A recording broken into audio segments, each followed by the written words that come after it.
religious horror has been pretty popular the past couple of years, but most of them that I have personally seen have felt very like same, you know, if you've seen one, you've seen the next one, and you've seen the next one. The only one that really stands out to me is The Pope's Exorcist, and not because of the plot, but because of Russell Crowe being the massive man that he is, riding around in the Lambretta scooter the entire time, which sparks a whole different level of joy within my soul. But when I found Thine Ears Shall Bleed, it piqued my attention because, little known fact about me, is I love Wild West horror. That's right, the girl from England likes ye old Wildy West, and you can thank the game Gone on PS2 and of course Red Dead Redemption on PS3. But if you don't know anything about Thine Ears Shall Bleed from 2024, let me quickly fill you in. Thine Ears Shall Bleed from 2024 is a Wild West religious horror. In the 1860s, a minister and his family travel west on a covered wagon. When they hear a mysterious noise from the woods, they believe it to be God and worship it, until they discover the sound is something far more sinister. If you're new here, I go by Hordes, and if you're not new, welcome back! I talk about horror movies here on my channel on Mondays and Fridays, but as always, when it comes to watching movies that I have never seen before, I am now going to go and watch Thine Ears Shall Bleed off camera, so that way if you too decide that you want to watch the Wild West religious horror, nothing will be spoilt for you, because nobody wants to watch a movie that you've just watched somebody else watch from start to finish, and I keep it spoiler free here on my channel because nobody, and I mean nobody, likes spoilers. Oh, Jesus is a biscuit. Imagine listening to somebody play the harmonica of all instruments in the middle of the night and thinking to yourself, oh, this man with the greasy hair and glasses that is old enough to be my dad is really good husband material. Like, no. I get it, girly pop. If you were on the road in ye old Wildy West times, it was hard to find a good partner, but no, standards exist for a reason. This one is going to be a rant review, so brace yourselves, as I know that quite a few of you love it when I absolutely kick off on a movie, and you're actually going to get a double lesson today with Professor Hordes, so I hope you're ready. You ready, kids? I want to start by saying that this is a very small cast. We are talking 5 people in the entire movie, and 4 of them, this is their feature debut. Like, they've never been in a movie before. Those that have done TV have done a little bit of TV, and the actor playing the son doesn't even have any other acting credits besides this movie. That is how little experience that these actors have, and I'm not saying that that's a bad thing. I'm just saying that because of this, I didn't have any idea what quality of acting to expect in this movie, and it feels more like a stage actor than a screen actor, if this makes sense. On stage, actors overemphasize their words in a certain way. You over-accentuate with your face and your emotions because you are trying to play to the back row of an auditorium. You want everybody to be able to see what you are feeling, what you are emoting, what you are saying. On screen, it's about subtlety because the camera at times is literally in your face, so you don't need to overact and oversell it, because the camera is technically the audience. Like, the audience is in your face. The plot revolves around a family that are heading in their wagon to an unknown place somewhere on the west coast of America. Now, the issue I have is when the family hears this sound that's like a divine intervention, a character will be like, hello, and then the sound will come in at absolute full volume, and it is obvious that the actors aren't actually reacting to anything because the sound has been added in post, and it sounds more like, you know, when a score or a soundtrack comes into a movie but it's not been faded in. That is what the sound is like in this movie, and regardless of where a character is in relation to this sound, the sound is always the same volume, which is not how sound and basic human instincts actually works, and I'm going to prove my point here, so get ready, it's time for a science lesson with Professor Hordes. Science. If you first heard a sound in a forest, when you first heard that sound as it reached your ears, it would be at its quietest.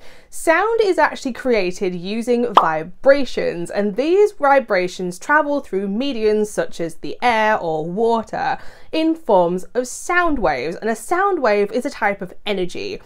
The bigger a sound is, the more energy that it has to make that sound travel further. A high-pitched sound also has a bigger frequency, meaning that it has more sound waves being produced in the same amount of time. A sound wave will continue to make sound until it runs out of energy. So for you to hear a sound, you need to be in the radius of where the energy is of a certain sound.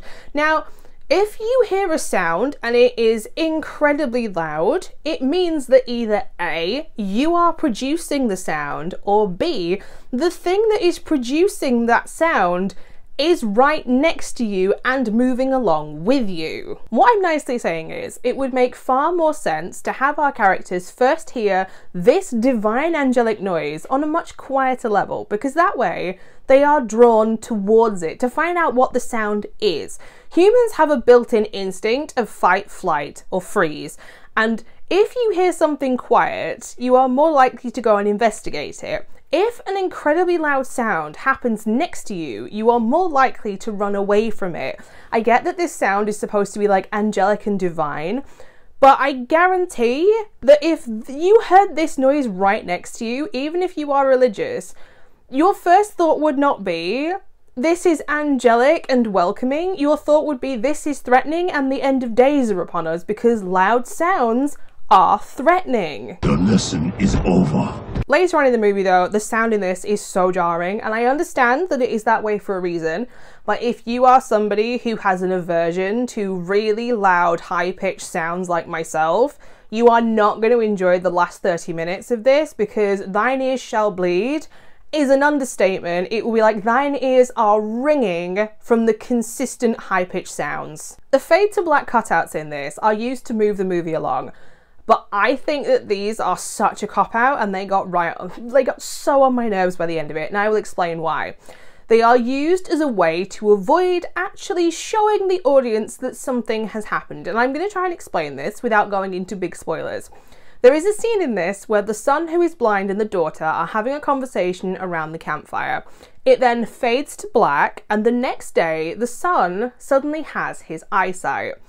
And it is never explained what happened in this. You're just supposed to believe unquestioningly that some kind of miracle or divine inspiration has happened. And as a woman of science and logic, this doesn't cut it for me, because believe it or not, there are certain diseases that cause temporary blindness that can be reverted. There are types of diabetes that can actually cause blindness that can be reverted, and even poor diet with lacking of certain vitamins actually causes blindness as well. So you can't tell me that it is absolutely divine intervention. You can tell me that the big man in the sky is the reason why the sun can see, but unless you show me that the big man in the sky is the reason why the sun can see, he's not getting the credit for it. All the deaths happen off camera, so I am immediately deducting points for this, because you never see somebody die or injure themselves on camera. It always shows you the lead up as a cut to black, and then it shows you the aftermath. And I think that this is such a slap to horror fans. Like, if you came for blood and gore in this movie, you're not getting blood and gore, because they're not giving you blood and gore. The scariest thing in this movie is the sound levels, and while I don't think that a movie needs to be bloody and gory to be a successful horror movie, you still need to give the horror fans something if you're trying to claim that you are a horror movie. Some blood coming out of somebody's ears occasionally isn't enough. Like, yes, there's the psychological element in this, but a man rolling his eyes back in his head and sticking his tongue out, again, isn't gonna cut it. Are you serious? The pacing absolutely kills this movie, and there were multiple times where I actually checked to see how long was left while watching this movie, because it just felt like it went on forever. And the big thing with this movie is I don't think that Thine Ears Will Bleed adds anything new or original to the Western genre or to the religious horror genre. You could set this movie nowadays with a family going camping and it would make absolutely no difference whatsoever to the plot. It is purely an aesthetic choice to base this movie in the 1860s. There was something though, historically, that was bothering me about this movie, and that got my little brain gears a-turning, which, if you know me, is either a good thing or a bad thing.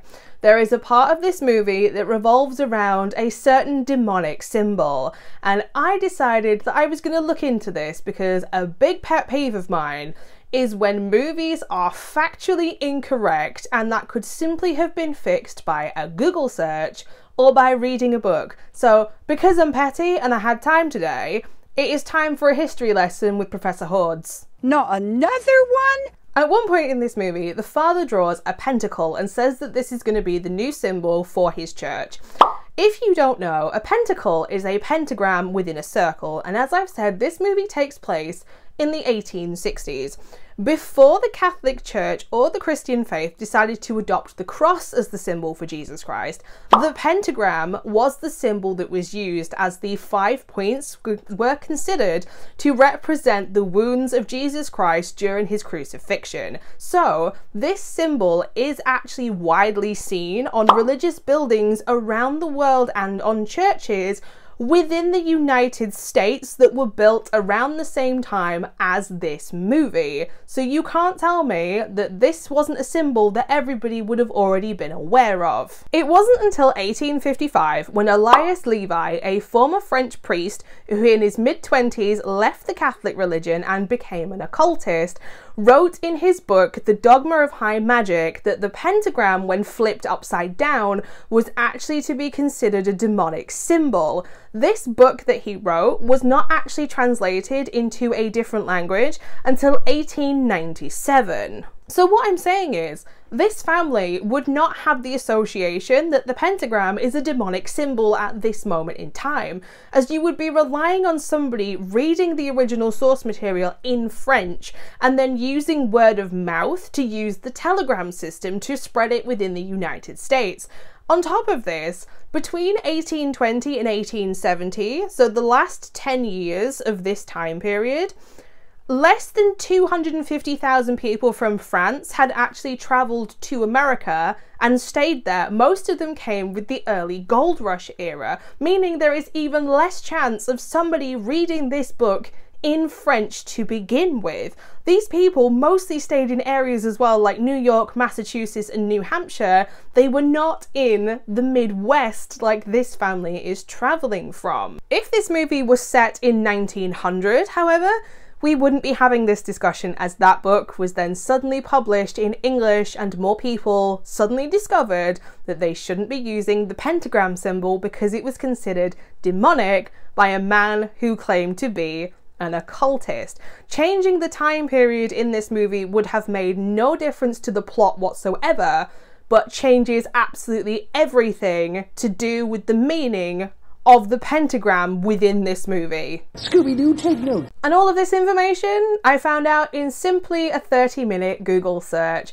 This feels very much like the director had the plot for this movie, really liked Ye Olde Wildy West settings and thought, I'm going to set it in Ye Olde Wildy West, and then thought, how can I make this like a religious horror? Oh, let's throw in a demonic symbol. Oh, the pentagram, that's considered demonic. The fact that I did more research than the writer for this movie just tells me it's lazy. I don't have time for people who don't do the research when it comes to their own movies. I get being on a limited budget, but to then not show any deaths or injury on camera, to show only the aftermath, to the reveal of the demon, the entity thing, whatever it is, not being satisfying in the slightest, it just feels like they didn't take any chances with Thine Ears Shall Bleed to help it stand out within two big powerhouse subgenres.